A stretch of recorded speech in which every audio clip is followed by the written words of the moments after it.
संविधानवा तो देशवा बचाए बाबा लिखे संविधानवा वही संविधानवा टिकल हिंदुस्तान है टिकल हिंदुस्तान बा हमके तो अपने बाबा साहब पे गुमान बा बाबा पे गुमान भीम बाबा पे गुमान है बाबा पे गुमान बा हमके तो अपने भीम बाबा पे गुमान बा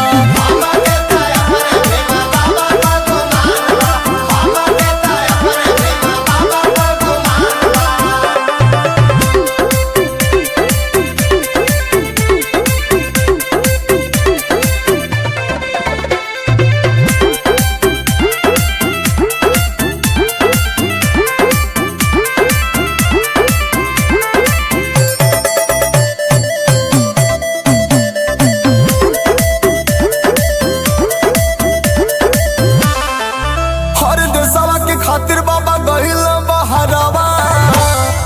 तब जाके हमनी के मिलल अधिकारवा हर गरवा में हाड़ी लटके कमर में कुचवा हमान बढ़ाए बाबा भैले सिर ऊंचवा छोट बड़े आज सब कहीं समान रे कहीं समान बा हमके तो अपने भीम बाबा पे गुमान बा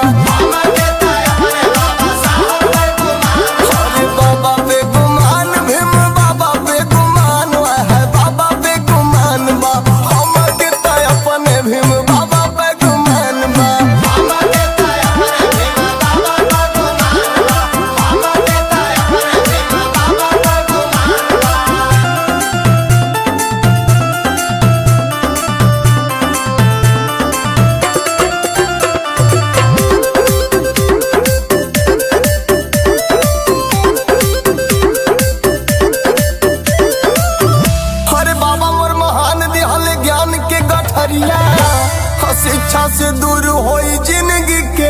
अनहरिया हर साहब के चरनिया में माथा हम झुकाई जबल जी भीम जी के माही